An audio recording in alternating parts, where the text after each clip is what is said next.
कहे कि अब लोगों ने नियुक्त क्या, अगर मंडली आप बना रहे हो तो सभा का अगर किसी कमेटी का गठन कर रहे हो तो जो व्यक्ति उसका मुख्यकर्ता धरता होता वही अध्यक्ष बनाया जाता है।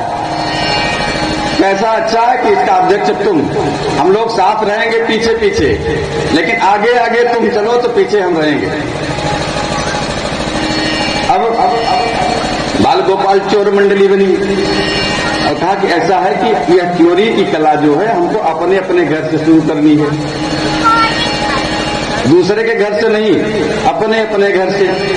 एक काट को जाओ सब लोग अपने अपने घर से, कोई दही कोई मक्खन और खाने पीने की वस्तु लाओ और कुछ नहीं चाहिए, इसलिए कि खाने पीने की जो वस्तु ली जाती है वो चोरी नहीं कहलाती है।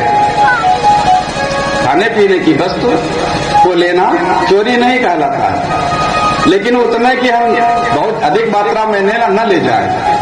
खाने भर को ले ले तो कोई बात नहीं है भाई, दूसरे इसे तो क्या जा रहे हैं, एक लड्डू खा लिए तो कोई बात नहीं, अब उसका पूरा ट्रे उठा कर ले चले जाइए तब गलत है। खाने पीने भर को जो लिया जाए वो चोरी नहीं है। और वैसे भी कंस का तो अत्याचार था, कंस का अत्याचार था, लोग डर के उसको टैक्स कर के रूप में दूध दही मक्खन इत्यादि उसके यहाँ भेजा करते थे। भगवान चाहते थे कि यह प्रथा धीरे धीरे करके बंद हो जाए, और जब दूध दही मक्खन रहेगा ही नहीं तो कहाँ से टैक्स जाएगा। अब जब नियुक्त हो गए, सब लोग गए अपने अपने घर से चुराया, चुराने के बाद क्या हुआ, कुछ लोग उसमें पकड़े गए, मारे भी गए। और कन्हैया से बताया कन्हैया बड़ा दर्द हो रहा है, बड़ी पिटाई हुई हमारी, बाद से हम साथ नहीं देंगे तुम्हारा। कन्हैया कहे नहीं ऐसा नहीं, अरे एक दिन मार पड़ी तो पड़ी, कोई बात नहीं, अच्छा अब तुम हमारे साथ चलो, और जब हमारे साथ रहोगे तो कभी कष्ट नहीं होगा और बढ़िया चकाचक खाने को मिलेगा। अब भगवान कृष्ण जाते गोप मंडली से के साथ किसी के घर से दही लेकर के आते, खाते, स्वयं खाते, बच्चों को भी खिलाते, बंदरों को भी खिलाते। जिसके घर जाते, जिसके घर से लाते, उसके घर उसकी गोपी अगर देखती तो भी देखती तो हाँ कृष्ण आए हैं चोरी करने, तो उनकी सुंदरता को देख करके वो भी व्यामोहित हो जाती, मोह में फंस जाती और मोह में फंस करके कुछ नहीं कहती, धीरे से मुंह बगल कर लेती है, लेकर के चले आते। वही दूसरे गोपी के यहाँ अगर जब भगवान कृष्ण नहीं जाते, दूसरे दिन उसके यहाँ तीसरे दिन अगर नहीं जाते तो वह गोपी सोचती आज क्यों नहीं आए, आना चाहिए था। तो वह भगवान कृष्ण के दर्शन के लिए माँ यशोदा के पास चली जाती है, और माँ यशोदा के पास अगर जाती तो जाने के लिए तो कोई बहाना चाहिए ना, जाने के लिए कोई बहाना चाहिए। अरे भाई अगर हम आपके घर रोज रोज आए तो कोई तो या तो कार्य विशेष कार्य हो, और विशेष कार्य ना हो तो कोई बहाना हो आने का। अब माँ यशोदा के अगर गोपियां रोज कैसे जाए तो उनको बहाना चाहिए था, अब बहाना चाहिए तो उल्हाना लेकर के आती, उल्हाना लेकर के आती, और आती तो माँ यशोदा पे कहती कि मैया ये कन्हैया बड़ा दुष्ट है, अरे मैं तो जहाँ दही मक्खन रख देती हूँ, अरे चोरी कर लेता है सब, अरे खा ले तो भी ठीक है, अरे ये तो स्वयं भी खाता है, बंदरों को खिला देता है, और जो बचा रहता है मटकी फोड़ भी देता है और बहा भी देता है। मैया माँ यशोदा कहने लगी उसको ऊपर रख दो, अपना दही मक्खन थोड़ा संभाल के रखो। कहे अरे मैया क्या क्या बताएं, इसकी क्या क्या लीला है, कहे क्या क्या करता है, कहे बस्सानुंचति, अरे दूध दही खाता गिराता तो भी अच्छा था, लेकिन इसने और क्या करता, कहे बस्सानुंचति, गाय जो दूध देने का जब समय आता तो यह उसके पहले ही बछड़े को छोड़ देता, बछड़ा जाकर के सब दूध पी लेता है। ऐसे क्वचित समय बिना समय के ही बछड़ों को छोड़ देता, बछड़े जाकर के सब दूध चट कर दे, जब दूध ही नहीं देगा क्या होगा। और अगर हम इस पर क्रोधित होती हैं तो क्रोध समझाता हास, और जब मैं क्रोधित होती हूँ तो ये हंसने लगता है, और जब ये हंसने लगता है इसकी मुस्कान से हम भी मोहित हो जाती हैं। और माँ, अगर आप कहें कि मैं अपने दूध में मक्खन को ऊपर टांग दूं, तो मैं यह भी करके देख लिया हम लोगों ने। क्या किया, कहे मुझे ऊपर टांग देती हूं, तो यह इसके चोरी करने का कल्पिता स्तोय हो गई। इसको चोरी करने का एक कला भी बहुत मालूम है।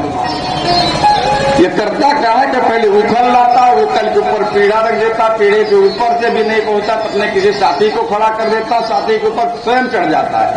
अगर फिर भी नहीं पहुंचा तो अपनी बंसी से छेद कर देता है। फूट जाती है मटकी फूट जाती है तो उसके दूध दही मक्खन रखा तो बह जाता है। जो खा पाते हैं तो खाते हैं, नहीं तो बह जाता है। मटकी भी फूट जाती है, रोज मटकी बदलनी पड़ती है हमको। और मां, अगर हम अपना सामान बहुत छुपा के रखें, जिस दिन इसको नहीं मिलता है कुछ, तो उस दिन यह क्रोधित हो जाता है। अब क्रोधित होकर के हमारे बर्तन ही फोड़ डालता है, हमारे बर्तन ही फोड़ डालता जब कुछ नहीं मिलता। और हे मां, शांता गाणे गारे धृत मणिगणम स्वार्थ अर्थम प्रदीप। हे मां, जब अंधेरे इत्यादि में हम कोई वस्तु छुपा करके रख देती हैं, तो यह वहां पर पहुंचता है तो जैसे वहां मणि का प्रकाश हो जाता है, वहां जब प्रकाश हो जाता है उस प्रकाश में यह उस वस्तु को चोरी कर लेता है। भाई प्रकाश का है ना, वो तो परमात्मा प्रकाश स्वरूप ही है, जो सबके अंदर विद्यमान है प्रकाश स्वरूप परमात्मा।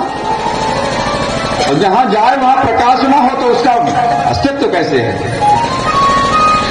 फिर इस प्रकार से कहे, अब कन्हैया इस प्रकार अनेक प्रकार से चोरी कर रहे थे।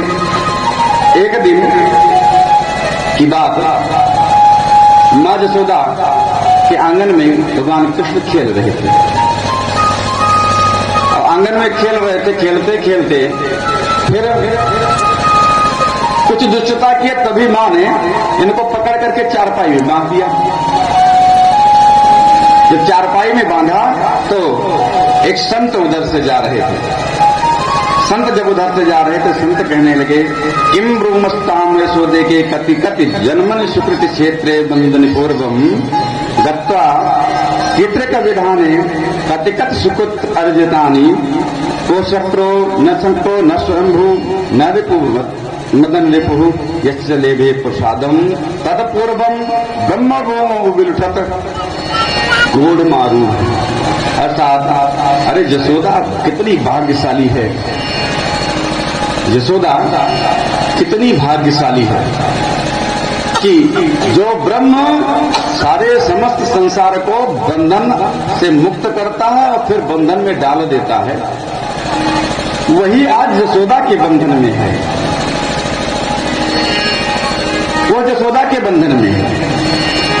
कितनी भाग्यशाली यशोदा है, कितने किस किस जन्म का सुकृत इनका उदय हुआ, पुण्य इनका उदय हुआ कि इनके यहां भगवान आए। बोले वृंदावन बिहारी लाल की। अब एक दिन भगवान कृष्ण प्रभावती नामक एक गोपी के यहां गए। और गोपी के यहां गए तो मक्खन चोरी करने के लिए। और यह गोपी आकर के मैया जसोदा से उलाहना इत्यादि दिया करती थी। एक दिन माँ जसोदा कहने, तुम लोग रोज रोज उलाहना देती हो, कभी पकड़ के लाओ तब जाने, कभी पकड़ के लाओ तब जाने कि हमारा बच्चा चोरी करता है, कैसे रोज उलाहने देती हो। तो प्रभावती गोपी के यहां जब गए चोरी करने, प्रभावती प्रतीक्षा कर रही थी। और जब प्रतीक्षा कर रही थी उसी समय क्या हुआ, भगवान पहुंच गए। अब पहुंच गए, जैसे ही दही के बर्तन में हाथ डाला तैसे हाथ पकड़ लिया। हाथ पकड़ लिया, क्या अब बन गया काम। माँ जसोदा तुम्हारी गलती नहीं लेती, अब चलो। अब तो रंगे हाथ पकड़े गए हो, हाथ में दही लगा भी है, चलो। अब लेकर के चली गोपी, ऐसे घूंघट काढ़े रहती। आप वहां वृंदावन जाइए तो वहां की जो स्त्रियां हैं अब भी घूंघट निकाले रहती हैं। और अब वो घूंघट निकाले हुए थी, हाथ पकड़ी के चलो। लेकर के जाने लगी। रास्ते में भगवान कृष्ण देखे कि ये तो अगर मां यशोदा के पास मैं ऐसे ही जाऊंगा तब तो आज प्रसाद मिलेगा, अगर वहां तक पहुंच गया तो प्रसाद मिलेगा, तो इसके लिए कुछ उपाय करना चाहिए। तब तक देखे कि एक गोप उधर से खेल उधर से जा रहा था, उसको बुलाया इशारा से इधर आ जाओ। भाई जो गोप ही है तो काहे नहीं आएगा, उनकी तो पूरी मंडली है, छोटा हो या बड़ा हो, मंडली के सरगना है, अध्यक्ष है। बुलाए आ गया, क्या है, शांति से चुप रहो, बोलो बोलना नहीं, इशारा किए, शांत आए, गोप आ गया। अब गोपी से कहने लगे, अरे गोपी तुम बड़ी निर्दयी हो, ये मेरा हाथ टूट जाएगा, इतनी तेज से पकड़ी हो, तुमको इतना जरा सा भी दया नहीं आती, अरे मेरा ये हाथ छोड़कर दूसरा पकड़ लो, कहां मैं भागा जा रहा हूं, अब इतना देर से पकड़ी हो, टूट जाएगा, नाटक करने लगे। गोपी सोची चलो कोई बात नहीं, कह रहा ये हाथ ना सही, दूसरा हाथ सही। अब दूसरा हाथ जब पकड़ने की बात आई, तब तक उस गोप का हाथ पकड़ा दिए, स्वयं पीछे से जाकर के मां यशोदा के पास पहुंचे। अब मैया के पास, मैया बड़ी भूख लगी है, मैया मक्खन वक्खन खिलाने लगी। तब तक यह गोपी पहुंच गई। अब यह गोपी पहुंची, दरवाजे से ही चिल्लाने लगी, अरे मैया मैया देख यशोदा, तू कभी अपने बच्चे की गलती नहीं मानती, आज मैं इसको पकड़ कर लाई हूं और आज तू देख ले, आज तो देख ले कि तुम्हारा बच्चा कैसे गलती करता है। जब इतनी बात कही, भगवान कृष्ण तो गोदी में थे, मक्खन खा रहे थे, मैया देख ले मैया तू कि कैसे गोपी हमको उलाहना देने के लिए बार बार जो ऐसे ही झूठा उलाहना देती है, आकर के तुमसे कहती है, मैं कब से तुम्हारी गोद में बैठा हूं और ये कह रही है कि मैं पकड़ के ला रहा हूं, ला रही हूं। अब जब इस प्रकार से कहा तो मां यशोदा कहने लगी, गोपी तुम किसको पकड़कर लाई हो जानती हो? कहा मैं तुम्हारे पुत्र को पकड़ लगा। अरे पुत्र तो मेरी गोद में कब से है, देख इसको। अब देखा तो कृष्ण गोद में। क्या गोपी अपना घूंघट उठा के देख कौन है, किसको पकड़ कर लाई है। जब गोपी देखती है तो उसका पति ही था, वह उस गोपी का पति ही था। और जब उसका पति था, मां यशोदा बिगड़ गई, अरे कन्हैया कन्हैया हमारे पास है, खाए तुम्हारा पति और लगाओ हमारे पुत्र को चोरी। भला ऐसे कहीं होता है? अरे पकड़ के लाना होता था, जिसकी उलाहना थी उसको पकड़ कर लाती। ये भगवान की लीला है। भगवान ऐसे तमाम प्रकार से लीलाएं करते हैं। हेलो हेलो, जय श्री राम जी। कन्हैया को जब पकड़ करके माँ के सामने लाते हैं, गोपी तो कैसे कहती हैं मैया से, मैया तेरो कन्हैया हर चीज चोर बाड़े हो, और मैया तेरो कन्हैया अरे चीज चोर बाड़े हो, रोज माखन चुरावे, रोज माखन चुरावे बड़ा चोर बड़े हो। भगवान कृष्ण एक गोप के यहाँ गए, और जब उसके यहाँ गए जाकर के चोरी की, तो जेठ का महीना था, जेठ के महीने में चोरी की। तब तक वो गोपी आई, और जो गोपी आई उसको देख करके भागने लगे। भगवान तो नंगे पांव रहे हैं, इन्होंने कुछ धारण नहीं किया। वृंदावन भूमि में, गोकुल में आज भी वहां चले जाइए तो मंदिर भले सामने ना हो, वहां की भूमि में इतना प्रभाव है कि लगता है कि हाँ यहाँ भगवान ने लीलाएं की है। और हमको लगता है कि जो वृंदावन नहीं गया तो कहीं नहीं गया। भगवान की कृपा से मैं 2 बार गया वृंदावन। जो आनंद वहां आता है शायद वह आनंद कहीं मिलता नहीं। वैसे भी भागवत में भी कहा गया है, गंधम वृंदावनम क्षेत्रम भक्ति नृत्य क्षेत्र चा। वृंदावन क्षेत्र बड़ा धन्य है जहां भक्ति आज भी नाच रही है। और वहां जाइए तो वृंदावन में रिक्शा वाला जो है, वो रिक्शा वाला भी घंटी नहीं बजाता है, तो चाहे किसी भी धर्म का हो। तो चाहे जिस धर्म का हो वो घंटी नहीं बजाएगा और ना बुलाएगा, बगल होने को कहेगा, सीधे राधे राधे ही बोलेगा। वो राधे राधे बोलेगा, सामने वाला समझ जाएगा, बगल हो जाएगा। घंटी बजाने की आवश्यकता नहीं है, राधे नाम की घंटी हमेशा चलती रहती है। ये वृंदावन की महत्ता है। अब भगवान कृष्ण जेठ के महीने में जब मक्खन चोरी कर रहे थे, चोरी कर रहे तो देखा, तब तक भगे, और जब भगे तो नंगे पांव भगे। नंगे पांव भगे तो जेठ का महीना धूल ही गर्म थी, उसमें पैर जल रहा था भगवान कृष्ण का। तब तक वो गोपी कह रही है, नीतम यदि नवनीतम नीतम किमीतेन आतप्तापित भूमो माधव माधाओ माधाव रे।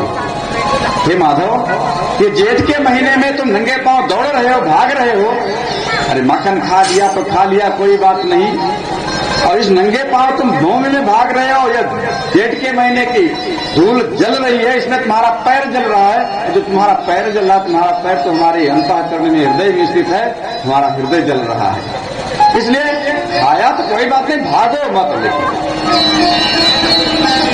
मक्खन खा ही लिया तो कोई बात नहीं, भागो मत। इस प्रकार से भगवान सबको आनंद देते। एक दिन की बात, भगवान कृष्ण ने मिट्टी खा ली, आनंद आनंद में ही, खेल खेल में ही। और मिट्टी कहाँ खाई? ब्रह्मांड घाट। हम पहले ही कह चुके हैं, जब पंच तत्व की सिद्धि होती है तो परमात्मा अवतार लेते हैं, तृणावर्त का वध करके वायु तत्व की शुद्धि की। अब यहाँ मिट्टी खाई, मिट्टी का करके भूमि तत्व, पृथ्वी तत्व की शुद्धि की।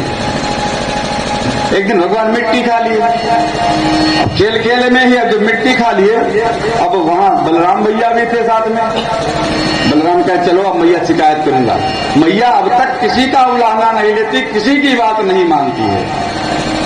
तुम जो करते हो मां तुम्हारी ही बात मानती है और किसी की बात नहीं मानती। आज तो मैं हूं और मैं जब मैया से कहूंगा तब तुम्हारी बात मानी जाएगी। तो तब तो हमारी बात मानी जाएगी और आज तुमको दंड मिलेगा। ठीक है चलो। अब जब बलराम भैया आए, बलराम भैया कहने लगे, मैया कहे हाँ, कहे आज तो मैया ने मिट्टी खा ली ब्रह्मांड घाट को। कहे मिट्टी खाई? कहे हाँ। तुरंत हो जाए, क्यों कन्हैया मिट्टी खाई? कन्हैया कहने लगे, ना हम मुक्षितवान अम्बे अम्बे सर्वे सर्व अम्ब सर्वे मिथ्या विशंसिना यत् सत्यम मृगरिष्टम समक्षम पश्य मे मुखम। हे मां, ये सभी, मैंने मिट्टी नहीं खाई, ये जितने लोग हैं सब लोग झूठ बोल रहे हैं। मिट्टी हमने नहीं खाई और जितने लोग हैं सभी लोग झूठ बोल रहे हैं। अब बलराम भैया के सामने भी खाए थे, अब बलराम स्वयं शिकायत कर रहे हैं कि इन्होंने मिट्टी खाई। कहने माई नहीं माँ, अरे ये तो माँ मैं मारा जाऊं इसलिए ऐसा कहते हैं। अरे माँ, अगर तुमको मुझ पर विश्वास नहीं है हमारी बात पर तो मैं मुंह खोल देता हूं, हमारे मुख में देख लो। अरे मैं मिट्टी अगर खाया हो तो मेरे मुंह में मिट्टी होगी,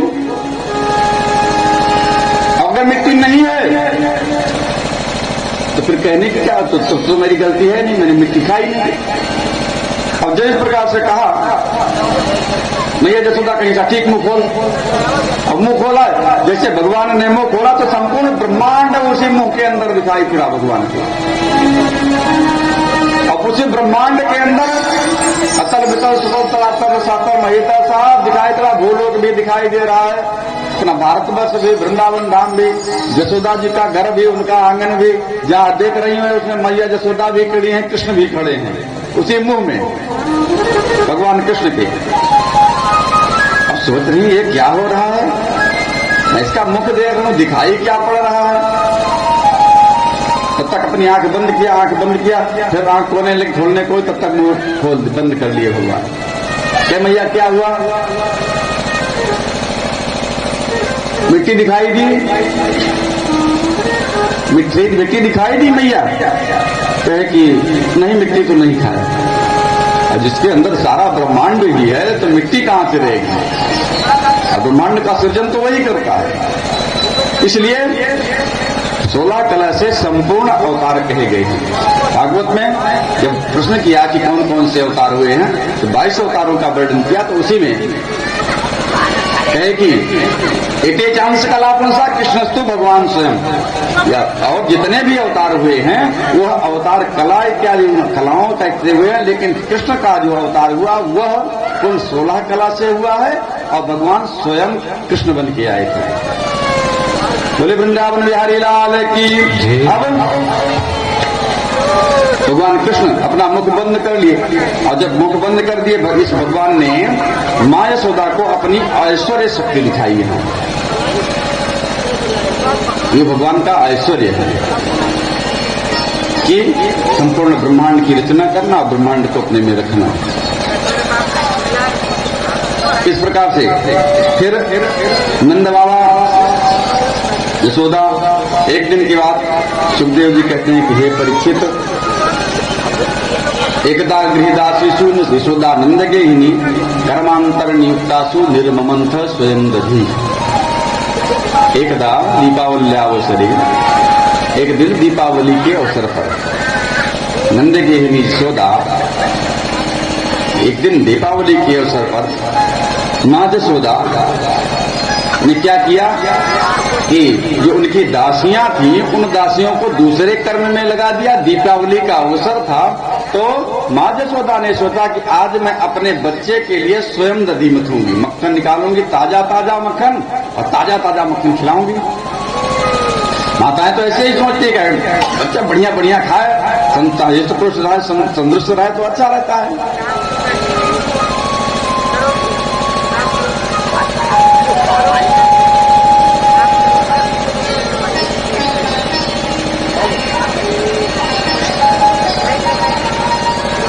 बात ये हो जाती है।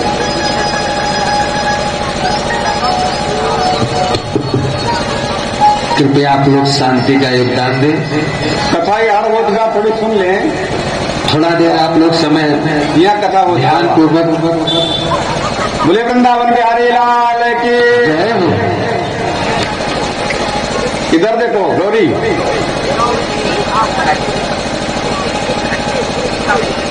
इधर देखो इधर। बोले वृंदावन बिहारी लाल की।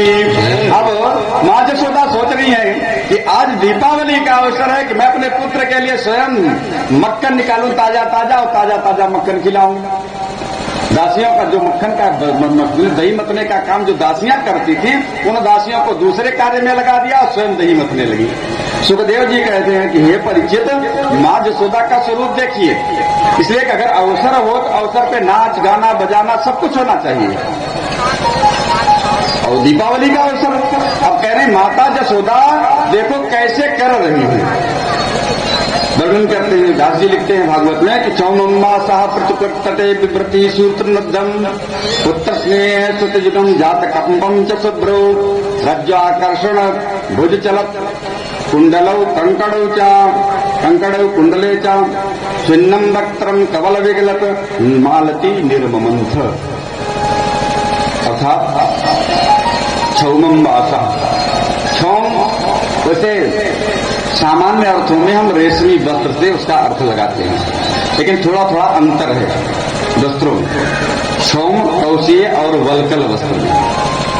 छौम वस्त्र कहते हैं तीसी से जो वस्त्र बनाया जाए, तीसी के पौधे से अथवा केले के पत्ते से जो वस्त्र बनाया जाता है उसको छौम कहते हैं। और जो रेशम से वस्त्र बनाया जाता है उसको कौशीय वस्त्र कहते हैं। बलकल जो है वो भोजपत्र से या मुलायम पेड़ की छाल से, जिस पेड़ की छाल मुलायम हो उससे जो वस्त्र बनाया जाता है उसको बलकल वस्त्र कहते हैं। और अब आज मां यशोदा छौमम्मा अर्थात केले इत्यादि की छाल से जो वस्त्र बना है उसको पहने हुई है। और वो जो वस्त्र है विभ्रति सूत्र नद्दम, एक सूत्र से कमर में बंधे हुई है। पुत्र स्नेह सुतयुगम, पुत्र के स्नेह के कारण इसमें से दूध बह रहा है। जात कंपम च शुभ्रो, उनकी भौहें हिल रही है। रज्जाकर्षण भुज चलत, दही मत रही दोनों हाथ से ऐसे ऐसे तो हाथ चल रहा है। महावीर खंबे के सारे मटरियां रखी जाती है, उसमें मथानी रख के रस्सी से दूध मथा दही मथा जाता है ऐसे। अब जब दही मत रही है तो रज्ज्वाकर्षण भुज चलत, रस्सी को खींचने से दोनों हाथ चल रहे हैं। और जब हाथ चल रहे हैं कंकड़ो कुंडलो चार, दोनों हाथ में जो कंगन पहने हुई है वो कंगन बज रहा है। और जब दही मत रही है तो नाच रही है, और बज रहा है तो कंगन से बाजा बज रहा है। और दही मत रही है तो नाच रही है। और कुंडलो कंकड़े चाव, उनके जो कान में कुंडल पहने हुए कुंडल भी हिल रहा है। स्विन्नम वक्त्रम, परिश्रम के कारण उनका मुख पूरा पसीना पसीना हो गया है। और जिनका मुख पसीना पसीना हो गया है, कबर विगलत, उसकी चोटी जो है वो कुछ ढीली पड़ गई, शिखा जो बाल बांधे हुई थी वो ढीली पड़ गई। तो मालती निर्ममन था, मालती के फूल इत्यादि जो सिर में लगाए थी वो गिरने लगे, झरने लगे। अर्थात जब उत्सव इत्यादि हो तो उसमें नाचना गाना बजाना सब कुछ होना चाहिए ना। अब माँ जसोदा जी सारा कार्य अकेले ही कर रही है, समझ लो दही मत रही है, दही मतने के समय ही सब हो रहा है। इस प्रकार से कर रही थी। इतने में क्या हुआ कि भगवान श्री कृष्ण बाहर खेल रहे थे और बाहर से खेलते खेलते आए, कहने लगे मैया बड़ी भूख लगी है, कुछ खिलाओ जल्दी से। मैया कहें अच्छा ठीक है बैठो, गोद में ली और मैया से कहने लगे, मैया कहे हाँ, क्या तुमको दूध प्यारा है कि पूत प्यारा है? तुमको दूध प्यारा है कि पूत प्यारा है? मैया कहने लगी बेटा सबको अपना पूत प्यारा होता है, दूध थोड़ा प्यारा होता है, दूध नहीं प्यारा होता, पूत प्यारा होता है। अब गोद में ली हुई थी तब तक देख क्या रही हैं कि पद्मगंधा जो गाय थी उसका दूध जो है उबल रहा था, चूल्हे पर रखी थी, गर्म हो रहा था और वह दूध बहने लगा। तब तक कन्हैया को उतार करके नीचे रखा, दौड़कर चली गई दूध उतारने। भगवान कहे कि मैं अभी पूछ रहा था कि तुमको दूध प्यारा है कि पूत प्यारा है, तो कहीं पूत प्यारा है, और तुरंत अभी मुझको नीचे रख के दूध उतारने चली गई। जब चली गई भगवान क्रोधित हो गए, उनको गुस्सा आई। वहां पर एक पत्थर रखा था, पत्थर उठाया, जहां मटिया में दही मत रही थी उसी पर दे मारे, फूट गई मिट्टिया, सारा दही बह गया कि ताजा मक्खन खिलाओगी। अब ताजा मक्खन की जगह बासी मक्खन खाना है। अब दूध उतार के आई, जब दूध उतार के आई देखा तो सारा दही बहा था आंगन में। अब गुस्सा क्रोध लग गया यशोदा जी को। अब मैया यशोदा को क्रोध लग गया, कहा बच्चा ये बढ़ गया है ज्यादा, अब इसको कुछ दंड देना चाहिए। माता पिता अपने बच्चे को जब दंड देते हैं तो उसमें भी उनका प्यार ही होता है, वो सुधार के लिए ही दंड देते हैं, उनकी उनसे दुश्मनी थोड़े है। भाई कोई अपने संतान को मार नहीं डालेगा, डांटेगा बोलेगा तो उसको सुधार करने के लिए। मैया कह रही बच्चा बढ़ ज्यादा जा रहा, शिकायत भी ज्यादा आ रही है और दुष्टता भी करने लगा है, अब इसको कुछ दंड देना चाहिए। तब तक एक डंडा उठाए, डंडा ऊपर उठा करके खदेड़ने लगी। अब आगे आगे भगवान कृष्ण पीछे पीछे, मैया जसोदा भागे चले जाने, काफी दूर तक भागते गई। मां थक गई, कहीं अरे मैं पकड़ नहीं पा रही हूं बच्चे को, प्रभु ये कैसे हो गया, बच्चा इतनी तेज भाग रहा है कि मैं नहीं पकड़ पा रही हूं। जब यह क्या हुआ, इनका जो कर्तृत्वाभिमान है, जो कर्तृत्वाभिमान है, जैसे मैं कहूं कि मैं ही कथा कहता हूं, यह मेरा कर्तृत्वाभिमान है। मैं कथा कहता हूं, यह मेरा स्वाभिमान है। मैं कथा कहता हूं, यह मेरा स्वाभिमान है कि हाँ मैं कथा करता हूं, और मैं ही कथा कहता हूं, यह मेरा अभिमान है। जब तक मां जसोदा को कर्तृत्वाभिमान था कि मैं पकड़ लूंगी, तब तक भगवान भागते गए। जब इनका कर्तृत्वाभिमान टूटा कि अब मैं नहीं पकड़ पाऊंगी प्रभु, अब क्या करूं, बच्चा भागा जा रहा, भगवान के अच्छा ठीक है। भगवान पीछे देखे, मां थक गई है, कहे मैया कहे हाँ, कहे डंडा लियो मार दोगी, डंडा फेंक दो तो मैं रुक जाऊंगा। मैया ने कहा अच्छा ठीक है। मां जसोदा समझ गए कि बच्चा डर गया है, और जब बच्चा डर गया तो इसको ज्यादा कष्ट नहीं देना चाहिए। भाई एक दो थप्पड़ मारने से, अगर डांटने से ही बच्चा सुधर जाए तो ज्यादा मारने की क्या जरूरत है। खैर डर गया है, मारना नहीं चाहिए, छड़ी फेंक दी। तब तक भगवान आए, तब पकड़ लिया हाथ, फिर चलो अब घर पे चलो, तब बताती हूँ। अब ले आई, तुम अनुजुटता। सुखदेव जी कहते हैं कि हे परीक्षित, जब मां जसोदा कृष्ण को बांधने लगी तो यदासीत तदापि नूनम ते अधिक संगदे तदापि द्वयंगुलम नूनम यद्दत्तात बंधनम। जब बांधने लगती तो रस्सी 2 अंगुल छोटी पड़ जाती। जब भगवान कृष्ण को बांधने लगती तो वह रस्सी 2 अंगुल छोटी पड़ जाती। तब तक फिर से आदेश कर रही दासी को, रस्सी दूसरी ले आओ। दूसरी रस्सी लाती, उसमें फिर से बांध देती, बांधने के बाद फिर बांध देती, फिर 2 अंगुल रस्सी छोटी पड़ जाती। कहने का मतलब 2 ही अंगुल रस्सी छोटी क्यों पड़ रही है? 2 ही अंगुल रस्सी छोटी क्यों पड़ रही है? इसका समाधान यह है कि अहमता और ममता, अहमता और ममता, मैं और मेरा, मैं और मेरा, तुम और तेरा, यही 2 अंगुल है। मैं कर रहा हूं, यह मेरा है। जब तक यह भान नहीं टूटता दोनों, तब तक भगवान नहीं बंधते, अर्थात भक्ति भगवान के प्रति समर्पण भाव नहीं होता आमता और ममता में। और वही आत्मा और परमात्मा, आत्मा परमात्मा सूक्ष्म रूप से तो अलग नहीं है, लेकिन संसार जगत में अलग है। और अलग इसलिए कि माया के कारण वह अलग है। जब ब्रह्म में विलीन हो जाएगी तो आत्मा परमात्मा एक में ही विलीन रहेंगे, कोई अलग नहीं रहेगा। जब सृष्टि की संरचना होती तो कहें कि ब्रह्म से जीव निकलता, कहे था अग्नि विश्वलिंगा विसंति तथा ब्रह्म सकाशा जीवा निसरंती। जैसे अग्नि जल रही हो तो उसमें चिंगारी निकलती है कभी बड़ी तेज से। जब जैसे अग्नि से चिंगारी निकलती है, उसी प्रकार से ब्रह्म से जीव निकलता है। चिंगारी, वास्तव में चिंगारी में भी अग्नि होती है, और जहां पड़ जाती है वो जला देती है।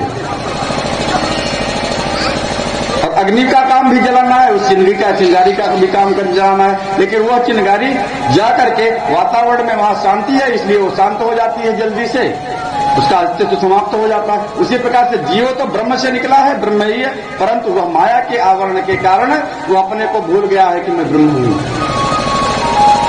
जब अहमता और ममता दोनों त्याग देने से ही भगवान कृपा करते हैं। जब मां जसोदा फिर से कहें कि प्रभु ये क्या हो गया कि मैं बांध नहीं पा रही हूं, इनका अहमता ममता दोनों नष्ट हुई, तो भगवान ने कहा अच्छा ठीक बांध दो। भगवान बंध गए। भगवान कृष्ण के कमर में रस्सी बांधी और रस्सी बांध करके ऊखल में बांध दिया। ये भगवान कृष्ण का एक नाम दामोदर पड़ गया। बोले दामोदर भगवान के जय। अब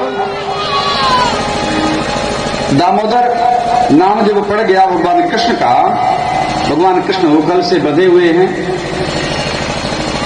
सोच रहे हैं कि बंधे बंधे मैं क्या करूं, मैं तो बहुत सारा कार्य करने आया हूं, और जब मैं कार्य करने आया हूं तो क्यों ना वह कार्य किया जाए, क्यों ना वह कार्य किया जाए। वहीं दरवाजे पर ही एक 2 अर्जुन के पेड़ थे, जो दोनों की जड़ एक में थी और ऊपर से दोनों अलग थे। भगवान कृष्ण सोचने लगे कि चलो अब इनका भी उद्धार कर देना चाहिए। अवसर मिला है, भगवान कृष्ण आए। भगवान कृष्ण आकर के वो रस्सी बंधी हुई थी उखल में, पीछे पेड़ के बीच से उस तरफ चले गए। पीछे उखल फंस गया, थोड़ा सा ताकत दिए, दोनों पेड़ गिर गए। और जो दोनों पेड़ गिर गए तो उससे दिव्य 2 पुरुष निकले। और जब दोनों पुरुष निकले, दोनों निकल करके भगवान कृष्ण से प्रणाम किया। कहते हैं कि वाणी गुणानुकथने श्रवणौ कथायाम हस्तौ च कर्मस्मनस्तौ पादयोर्णहम् स्मृता निवास्तौ जगत प्रणामे दृष्टि सताम दर्शने भवत्प्रभूनाम। हे प्रभु, हमारी वाणी जो है वह आपका ही गुणगान करे, और श्रवणौ कथायाम, हमारे जो कान हैं वो आपकी ही कथा का श्रवण करें। हस्तौ च कर्मसु, हमारे हाथ जो हैं वो आपकी ही सेवा करें। मनस्तौ पादयोर्ना, हमारा मन आपके ही चरण कमल में लगा रहे। स्मृता सिरान सिरह निवास्तव जगत प्रणामे, ये हमारा सिर अगर झुके तो आपको प्रणाम करने के लिए ही झुके। हमारी तो सार्थकता तभी है कि हम जब प्रभु की शरण में जाते हैं, जब वहां हम छोटे बन जाते हैं, तो यह हमको पता चलता है कि हाँ हम छोटे हैं। जब तक हम झुकते नहीं हैं तब तक यह नहीं पता चलता कि हम बड़े हैं या छोटे हैं। तब तक तो हमारे मन में अभिमान ही रहता है कि हाँ हम सबसे बड़े हैं। लेकिन जब झुकते हैं तभी हमको पता चलता है कि हम छोटे हैं। और जो छोटे बनने में जो फायदा है वो बड़े में नहीं,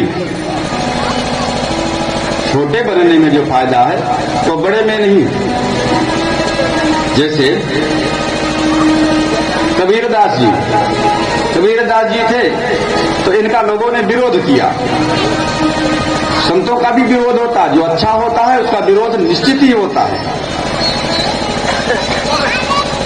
और जब विरोध किया तो क्या किया, कहे चलो इनके यहाँ भंडारा है, निमंत्रण दे दिए। गए निमंत्रण दे दिए कि अरे कबीर भंडारा कर रहे हो चलो। अब कम निमंत्रण नहीं दिया, बहुत निमंत्रण दे दिया। बाद में कबीरदास जी को पता चला अरे हमारे यहाँ कोई भंडारे नहीं, कोई व्यवस्था नहीं है, और मैं क्या करूं। कबीरदास जी अपना आश्रम छोड़ करके गए, झाड़ी में छुप गए। कहे प्रभु मैं क्या करूं, अब आप ही करो जो करना है। और जब छुप गए तो भगवान ने सारी व्यवस्था की, जितने लोग भंडारे में आए खूब बढ़िया चकाचक माल काट के गए। और जब जा रहे हैं तो कह रहे कबीरदास जी ने बहुत बढ़िया भंडारे की व्यवस्था की, बहुत बढ़िया भंडारे की व्यवस्था की। कबीरदास जी कह रहे जो करे सो हरि करें, होए कबीर कबीर। जो करें सो हरि करें, होए कबीर कबीर। अरे करना तो भगवान को है। हम लाख सोचे कि बहुत अच्छा हो जाए, और बहुत अच्छा न हो तो क्या करेंगे। और भगवान नहीं चाहेंगे तो पनीर बरसने लगेगा भंडारा में। हाँ, कथा हो रही है, अभी भगवान न चाहे तो 10 मिनट में बरसात होने लगे, कथा विराम। यह हमको मान लेना चाहिए। सुख में दुख में हर अवस्था में ठीक है, भगवान जो करेंगे अच्छा करेंगे, उसके बहुत चिंतन की क्या आवश्यकता है। अब कहते हैं कि ये हमारा सिर जो है नलगोपाल जो वृक्ष से जो दोनों पुरुष निकले थे, उन्होंने कहा कि प्रभु यह सिर हमारा आपको ही प्रणाम करे, और हमारी दृष्टि अगर कुछ दर्शन करे, हमारी आंखें अगर कोई दर्शन करें तो आपका ही दर्शन करें। इस प्रकार से प्रार्थना किया। प्रार्थना करके फिर चले गए उत्तर दिशा की तरफ। सुखदेव जी परीक्षित सुखदेव जी से प्रश्न करते हैं कि प्रभु ये दोनों कौन थे। जब इस प्रकार से प्रश्न किया तो कहने लगे कि ये नल और कुबर थे, जो कुबेर के पुत्र थे। कुबेर के पुत्र होने के कारण इनको बड़ा घमंड था। और घमंड किस बात का था कि मेरे पिता कुबेर हैं, अर्थात धन के मालिक हैं। और जो अपने आप अपनी कमाई से जो धन नहीं इकट्ठा करता, वह बाप की कमाई पर यह समझता है कि मैं पूर्ण ऐश्वर्यशाली हूं। तो धन कमाया कैसे जाता है तब तक तो उसको नहीं पता रहता जो धन नहीं कमाता। नलकुबर मणिग्रीव कुबेर के पुत्र थे। कुबेर के पुत्र होने के कारण इनको पिता के धन पर बहुत घमंड था। एक बार की बात, मंदाकिनी नदी में ये स्नान कर रहे थे। मंदाकिनी नदी में जब स्नान कर रहे थे, बावड़ी मदिरा पी करके, उसी समय उधर से देवर्षि नारद जा रहे थे। अब जब नारद जी जा रहे थे तो इन दोनों ने नारद जी को देखा लेकिन प्रणाम नहीं किया। जब धन बढ़ जाता है तो भी व्यक्ति धन के घमंड में हो जाता है, और वह यह नहीं समझ पाता कि अच्छा क्या है बुरा क्या है। जब नारद जी को प्रणाम नहीं किया, नारद जी ने कहा अच्छा अस्ता श्री मर्दानदस्य दारिद्र्य परमांजनम। जिसको धन का घमंड हो जाए उसके आंख में दरिद्रता का काजल लगा देना चाहिए। जिसको धन का घमंड हो जाए उसके आंख में दरिद्रता का काजल लगा देना चाहिए, तब उसको सब समझ में आ जाएगी बात कि और कुछ है। अब नारद जी ने इनको श्राप दे दिया कि हे तुमको श्राप देता हूं कि तुम वृक्ष हो जाओ। नारद जी ने श्राप दे दिया, यही वृक्ष हो गए जो अर्जुन के मलार्जुन हुए और अर्जुन के वृक्ष हुए। अब जब वृक्ष के लिए श्राप हुआ तो ये दोनों नारद जी के पैर पकड़ लिए, कहने लगे प्रभु अब हमसे तो गलती हो ही गई है, आपने श्राप दे दिया है तो हम पर अनुग्रह कीजिए कि हमारा उद्धार कैसे होगा। तब नारद जी ने कहा कि इसमें चिंता की बात नहीं है, अगर संत महात्मा दंड भी देते हैं तो उसमें भी उनका अनुग्रह होता है। अगर दंड भी देते हैं तो उसमें भी उनकी अनुग्रह होती है, कृपा होती है। इसलिए कृपा होती है कि हमारे सुधार के लिए ही संत महात्मा हमको रास्ता दिखाने के लिए ही कुछ करते हैं। अब जब कहा तो नारद जी कहने लगे देखो द्वापर युग में जब भगवान कृष्ण का अवतार होगा, भगवान कृष्ण अवतार में तुम्हारा उद्धार कर देंगे।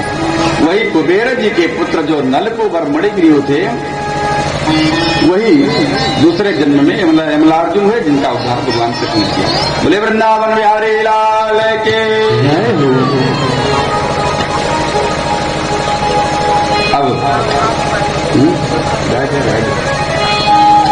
अभी महाराज जी ने कहा कि माँ यशोदा कुंवर कन्हैया को बांध रही थी, तो भगवान देखिए जब तक उनको अहंकार था तब तक वो बंधे नहीं, और जब उनको मोहब्बत हुई भगवान के प्रति, आस्था बढ़ा, प्रेम बढ़ा, तो प्रेम में वो बंध गए। उसी पे ज्यादा समय नहीं लेंगे महाराज जी का, सिर्फ एक पद बोलेंगे, बाकी भजन पूरा नहीं करेंगे। यशोदा बंधले पानी प्रेम की रसरिया से, यशोदा बंधले पानी प्रेम की रसरिया से, राधा के वखरिया से, यशोदा बंधले पानी प्रेम की रसरिया से, राधा के वखरिया से।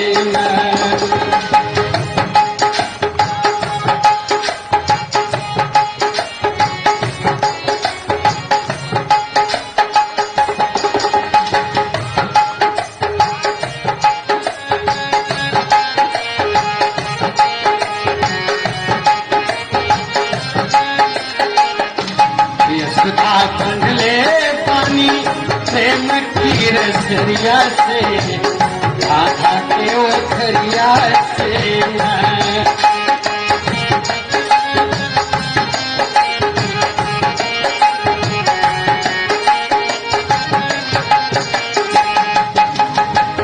हर कान्हा कैले योगो गलती, थोड़ी देहले मटका मटकी, कान्हा कैले योगो गलती, थोड़ी देहले मटका मटकी, कान्हा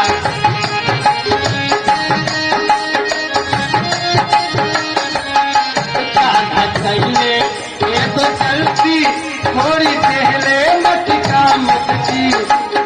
और क्या यशोदा लखले पानी प्रेम की नगरिया में, कान्हा के वखरिया में, पानी कान्हा प्रेम की वखरिया से, पानी प्रेम की रसरिया से, कान्हा के वखरिया से, पानी प्रेम की रसरिया से,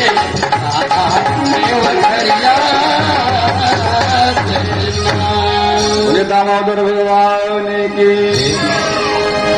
अब अभी तक ये जितनी लीलाएं हुई यह गोकुल में हुई। जब इतना सारा उत्पात हुआ तो नंद बाबा कहने लगे कि यहाँ कष्ट ज्यादा हो रहा है। अरे जिस देश में ज्यादा कष्ट हो वह देश छोड़ देना चाहिए, यही तो लोग करते हैं। जिसका समाधान कैसे हो, भाई चलो यहाँ से छोड़ करके दूसरी जगह चलते हैं। परिवार में नहीं जम रही तो सब लोग, परिवार के लोग थोड़ा दिन के लिए अलग अलग हो जाओ, बाद में हो सकता सामंजस्य बन जाए। झगड़ा लड़ाई करने की क्या आवश्यकता है? थोड़े मन मुटाव हो तो उसमें दूरी बन जाए तो कम से कम संबंध तो बना रहेगा। अधिक हो जाएगा तो संबंध भी बिगड़ जाएगा। अब नंद बाबा कह रहे हैं यहाँ पर बहुत उत्पात हो रहा। जब से कन्हैया का जन्म हुआ है तब से लेकर अब तक रोज आए दिन कोई न कोई घटना हो रही है। अब यहाँ से ऐसा चलो हम लोग वृंदावन चले जाते हैं। अब वृंदावन जब जाते हैं, वृंदावन अर्थात वृंदाया राधिकाया वृंदावनम, वृंदावन जो है वह राधा का वन है। भागवत में कहीं राधा का नाम नहीं आया, श्रीमद् भागवत में कहीं भी राधा का नाम नहीं आया। और नाम संत पुरुष इसलिए कहते हैं कि इसलिए नहीं आया कि राधा जो थी वो सुखदेव जी की गुरु थी। सुखदेव जी परीक्षित को कथा सुना रहे हैं और जब एक बार राधा का स्मरण कर लेते हैं तो उनको 6 महीने की समाधि लग जाती है। राधा का स्मरण मात्र से, राधा के स्मरण मात्र से ही सुखदेव जी को 6 महीने की समाधि लग जाती है। और परीक्षित कथा सुनने को परीक्षित जैसा शिष्य मिला, और जब परीक्षित जैसा शिष्य मिला उनको कथा सुनाने के लिए, और उसके पास समय भी ज्यादा नहीं, 7 ही दिन समय है, 7वें दिन तक चकना काटेगा, मृत्यु हो जाएगी। ऐसा जब श्रोता मिला उनको तो इन्होंने बड़ी सावधानी पूर्वक कथा सुनाई। कहीं राधा का नाम नहीं लिया, अगर भी लिया भी तो केवल लक्षण मात्र से, केवल लक्षण मात्र से। लोग यह अनुमान लगा लेते हैं कि हाँ यह राधा ही रही होंगी, इसलिए कहीं राधा का नाम नहीं लिया। राधा गुरु थी, अगर समाधि लग जाती तो कथा कैसे होती। दूसरे अर्थों में वृंदा नाम भक्ता, नाम भक्त समूहा नाम वनम, अर्थात जो भक्तों का समूह है वही वृंदावन है।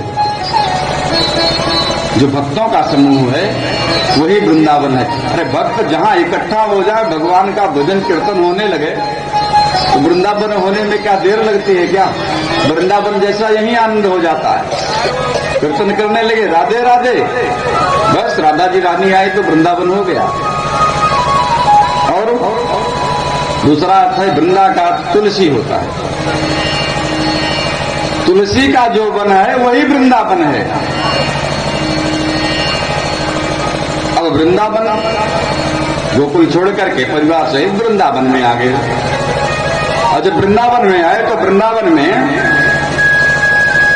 निवास करने लगे। जब वृंदावन में निवास करने लगे तो हुआ क्या कि एक दिन वृंदावन में वत्सासुर नामक एक दैत्य आया।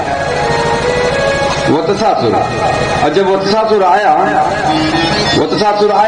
आकर के भगवान कृष्ण को मारना चाहा। और जब भगवान कृष्ण को मारना चाहा वत्सासुर, तो भगवान कृष्ण ने उसके पैर, दोनों पैर से मारा। जब पैर पकड़ लिया और पैर को पकड़ करके घुमा करके पटक दिया, जिससे उसका उद्धार हो गया। बोले वृंदावन बिहारी लाल की जय। जब वत्सासुर की मृत्यु हो गई और जो गोप ग्वाल बाल थे वो आए नंद बाबा के पास के, बाबा के यहाँ के कन्हैया ने बछड़ा मार दिया। कहे तो क्या हुआ? कहे गो हत्या कर दिया। कहे गो हत्या कर दिया। गो हत्या कहे गाय तो गाय है, वो तो बछड़ा नहीं है। अभी बछड़ा होता है, गाय होती है। तो एक उदाहरण देते, कहे कि एक राजा थे, वो राजा नित्य सुबह उठते तो पंडित जी उनके यहाँ गाय लेकर जाते। राजा गाय को प्रणाम करते, जहाँ राजा गाय को प्रणाम करते, खजाने से उनको कोष से 1 स्वर्ण मुद्रा मिल जाती और लेकर के चले आते गाय। तभी उसके बाद राजा जाते अपना नित्य कृत्य करते। पंडित जी का भी रोज यही कार्य था कि गाय लेकर आते, और जब जाए आते तभी राजा उठते सो करके गैया गाय को प्रणाम करते, पंडित जी को 1 स्वर्ण मुद्रा मिलती और चले जाते। एक दिन हुआ क्या कि पंडित जी की गाय रात्रि में कहीं चली गई। अब सुबह क्या करें? सुबह गाय नहीं थी, जब गाय नहीं थी तो क्या लेकर जाए राजा के यहाँ? अब संकट खड़ा हुआ। अब ये सोच रहे हैं कि अगर मैं समय से नहीं पहुंचूंगा तो राजा उठेंगे नहीं। राजा उठेंगे नहीं तो उनका राजकाज कैसे होगा। अब विचार के गए, चलो अच्छा ठीक है। उनके यहाँ एक बछड़ा था, बछड़े को एक कपड़ा बढ़िया से उड़ा दिया, लेके गए। राजा उठे, प्रणाम कर लिए, उनको स्वर्ण मुद्रा मिली, पंडित जी लेकर के चले आए अपने घर। तो राजा तो कुछ नहीं बोले, राजा तो उनको जो कार्य करना था कर दिए। लेकिन राजा के यहाँ जो मंत्रीगण थे और सलाहकार लोग थे, उन लोगों ने देखा कि पंडित जी आज बछड़ा लाए हैं। धीरे धीरे करते करते बात राजा के कान तक पहुंची, राजा के कान तक पहुंची। कभी ऐसा भी होता है कि हम अपने कान से नहीं सुनते, दूसरे के कान से सुन लेते हैं, और दूसरे के कान से सुनी हुई बात बड़ी गड़बड़ भी हो जाती है,